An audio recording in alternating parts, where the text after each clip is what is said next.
K콘텐츠의 역풍, 분다정덕현, D10분의 9.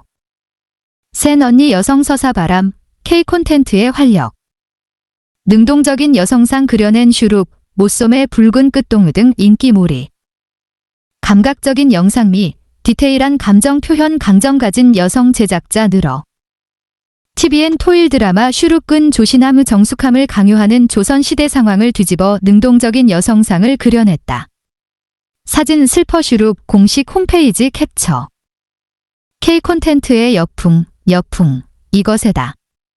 여성을 주인공으로 세운 여성 서사도 부쩍 늘었고 작가와 PD 가운데 두각을 나타내는 여성 제작자가 눈에 띈다. 무엇이 이런 변화를 만들었고 이 변화는 과연 K콘텐츠에 어떤 활력이 돼줄까? 조선에서 가장 걸음이 빠른 중전마마 납시오. TVN 토일 드라마 슈룹제 포스터에 들어간 이러한 문구는 파격적이다. 조선시대 궁궐을 배경으로 그것도 채통을 지키며 천천히 걸어야 할 중전이 거의 뛰듯이 걷는 모습이라니. 이런 썰정은 이 사극이 조선시대를 배경으로 가져오긴 했어도 역사적 사실과는 하등 상관이 없는 허구라는 걸 드러낸다. 하지만 이 임화령, 김혜수이라는 중전 캐릭터를 굳이 조선에서 가장 걸음이 빠른이라는 수식어를 붙여 설명해 놓은 데는 그 외에도 두 가지 의미가 더 들어있다. 그 하나는 이 중전이 자식들과 함께 궁에서 위기 상황에 몰려있다는 것을 의미한다. 그래서 제 한 몸 여유 부릴 여지가 없는 상황을 이 캐릭터로 설명하고 있는 것. 하지만 이러한 드라마 스토리적 설정을 넘어서는 노림수는 따로 있다. 그건 파격이다. 조선시대를 배경으로 하는 퓨전 사극인 슈룹근 조신함의 정숙함을 강요하는 시대적 상황을 뒤집어 능동적인 여성상을 그려냈다. 이른바 센 언니가 자신을 궁지로 모는 데뷔, 김혜숙, 나 황원영, 김의성 같은 대신들 앞에서도 주눅 들지 않고 고개를 뻣뻣이 들고 맞서는 모습은 세상은 바뀌었지만 여전히 어떤 전형화된 여성성을 강요하기도 하는 현재에 던지는 카타르시스가 만만찮다. 흔히 현실에서 이런 여성에 대한 보수적 시선이 던져질 때 지금이 조선시대냐 고 묻는 그 정서처럼 심지어 조선시대를 배경으로도 더할 나위 없이 당당한 인물을 세우는 것이 주는 시원함은 더 짜릿해진다. 실제로 슈룹근 여성들이 전면에 등장하는 사극이다. 세자, 배인혁, 가 죽고 다시 국본을 세워야 하는 상황 속에서 중전 임화령과 대비가 갈등하고 이 때문에 적자인 임화령의 아들들이 국본이 되는 대신 모든 후궁의 아들들이 경합을 통해 세자 자리에 오르는 택현이 벌어진다. 세자 자리를 놓고 벌이는 왕자들의 경합과 그 뒤에서 중전과 후궁들이 치열하게 벌이는 치맛바람 그 이상의 음모가 펼쳐진다. 이른바 조선시대판 SKY 캐슬로 불리는 이유다. 슈룹, 사극 속 센 언니들이 주는 카타르시스.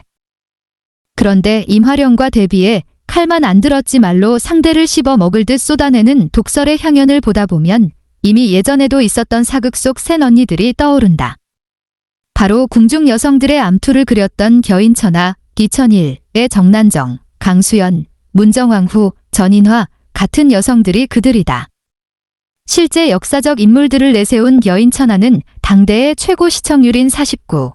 하지만 여성이 단지 주인공으로 세워졌다고 해서 그 사극들이 젠더적 관점을 드러내는 본격적인 여성 서사를 담고 있다고 말하긴 어렵다. 이를테면 대장금분 수라간 나인에서 시작해 왕의 건강을 책임지는 의녀까지 오르는 장금의 성장 드라마를 그린 건 맞지만 그 캐릭터는 다소 보수적이었다.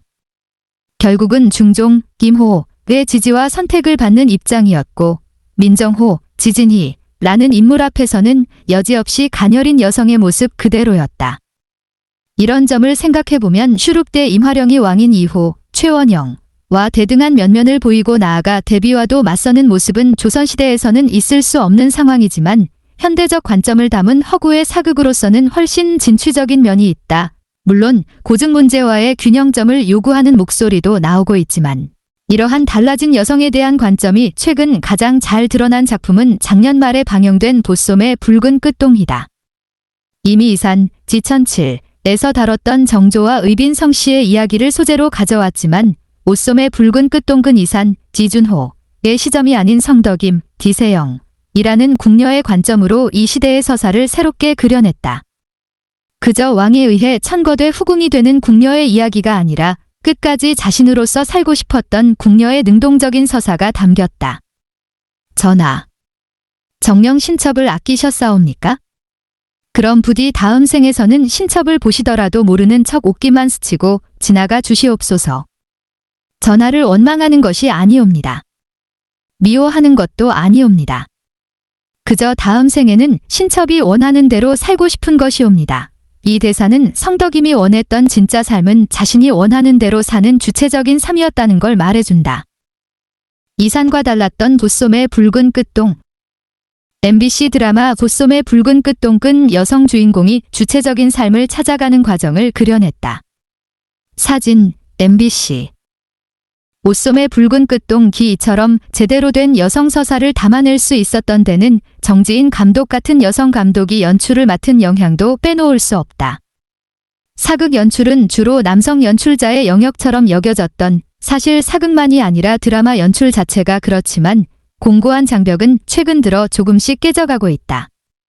정지인 감독을 비롯해 광이 된 남자, 지2019를 연출한 김희원 감독, 붉은 단심, 지2022를 연출한 유영은 감독까지 여성 연출자들이 연출한 사극들은 감각적인 영상미와 디테일한 감정 표현을 얹으며 사극 연출에도 새로운 활력을 불어넣었다.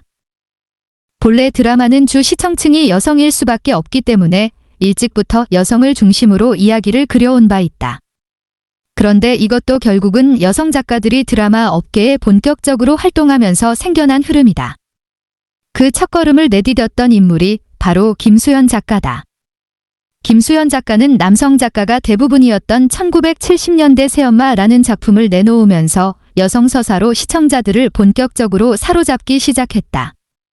당대만 해도 재취에 대한 부정적인 인식이 강해 새엄마는 계모라는 편견으로 받아들여지던 시대에 이 작품은 새엄마가 들어와 따뜻하게 가정을 이끌어가는 획기적인 모습을 그려내 주목받았다.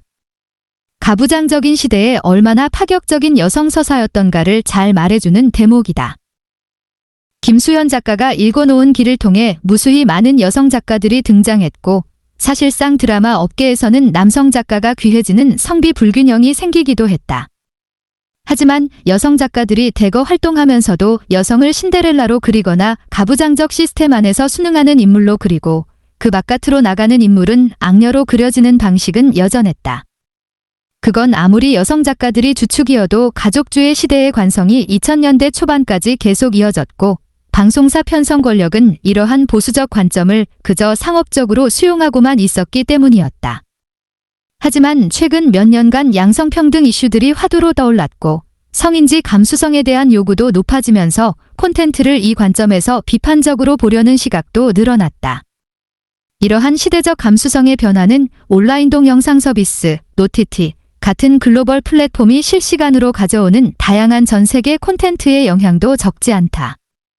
한국이라는 로컬 역시 글로벌에 자연스럽게 편입되면서 K 콘텐츠에서도 양성평등 관점을 담는 것을 자연스럽게 요구받게 됐던 것이다. 여성 서사가 갖는 새로움이라는 경쟁력.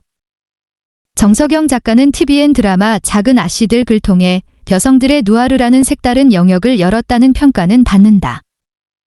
여성 서사를 담는 K 콘텐츠는 남성이 주도적인 역할을 수행하던 스토리를 여성으로 바꾸는 것만으로도 새로움을 준다. 대표적인 사례가 최근 종영한 작은 아씨들이다. 영화 헤어질 결심들 쓴 정석영 작가와 광이 된 남자, 빈센조 같은 작품을 연출한 김희원 감독이 손잡고 내놓은 작은 아씨들 등 제작진부터가 여성들로 채워졌다. 또 제목에서부터 알 수 있듯이 인주, 김고은, 인경, 남지현, 인혜, 박지후, 세 자매가 주인공이다. 게다가 이들이 싸워야 할 최강 빌런 역시 원상아, 엄지원라는 여성이다. 제목을 보면 원작 소설이 가진 로맨스가 떠오르지만 이 작품은 원작의 캐릭터만 빌려왔을 뿐 그것과는 완전히 결이 다른 누아르 색채가 짙은 스릴러다.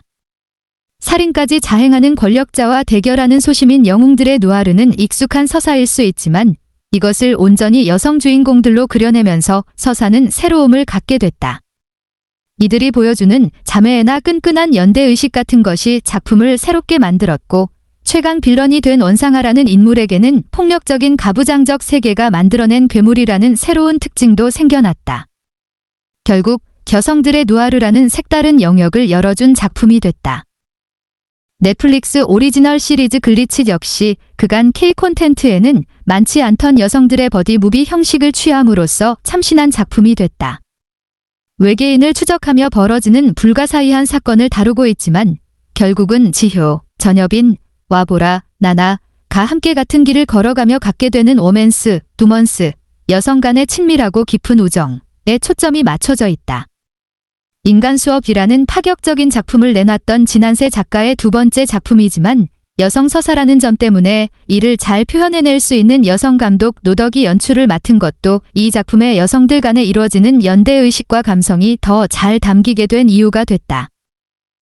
남성 중심 서사라는 기울어진 운동장의 균형을 요구하는 목소리들에 의해 여성 서사가 늘어났지만 그 자체로서 정해진 틀 안에서 늘 비슷한 문법으로 흘러가던 K 콘텐츠의 서사에 새로운 활력을 불어넣는 일이 됐다. 그리고 이러한 변화는 OTT 등으로 글로벌화되는 콘텐츠 시장 속에서 요구되는 다양하고 균형 잡힌 K 콘텐츠에도 부응하는 일이 되고 있다.